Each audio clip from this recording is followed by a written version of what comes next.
Okay, here we go. Are you sorry you're not in garb? I really am. I wish I had garb. I'm feeling naked, not dressed Yes. especially. Whereas you don't mind not having the robes, do you? I don't know how to live like that. My life would be simpler. Yes, well, you're probably several people. I think I am. In episode 400 of the Adelaide Show, Dr. Jane Lomax-Smith, the Lord Mayor, is our special guest. And we talk a lot about that balance, heritage and progress, and how one enriches the other. What would you say are some of the key things? Because some people go, oh, I don't care about this. How do we get people engaged in the beauty around them when they may not have the literacy to discern it?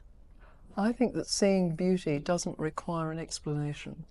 If it looks unusual or different or well produced, and one of the joys of many old buildings is that the skills and the trades that went into it are impeccable. And the thing that always amazes me is that some of these heritage buildings have survived 200 years and they are exquisite. And you just think, how is this progress that we now build structures that are known to be ready for demolition after 50 years? You just have to marvel at the skills. I think that human entry point is the key. I did mention how my dad was one of the builders making the Bank of Adelaide, the old building. He put 3 flagpoles up one Saturday afternoon by himself. His story would be replicated hundreds of thousands of times with everyone else who's built things, or millions lived in them. I think here's a challenge. Should we not try to find a beautiful place to sit within the city and let our imagination paint in the pictures of the past? I think for those people who don't have a lot of imagination, you could also have a QR code and a little film you could take yourself to. Wouldn't that be good? And if you had those around lots of streets, you could actually unlock the history. So one of the things that I find really fascinating, and maybe I can show you. Let's come this way. Follow us.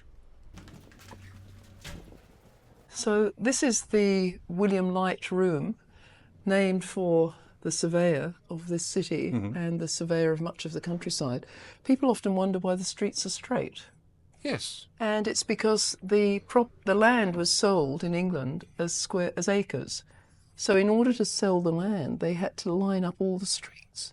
That's why it's a grid. Otherwise, they couldn't have sold the acres. How else are you going to do it if the streets are random? So having got these streets and the squares, they were all numbered. And we know from the numbering that the ones that were developed first were in Hindley Street. Wow. So Hindley Street was our first main street. But on top of this, they had this thing called bog off.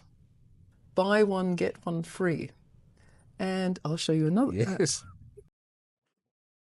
This is out in the regions.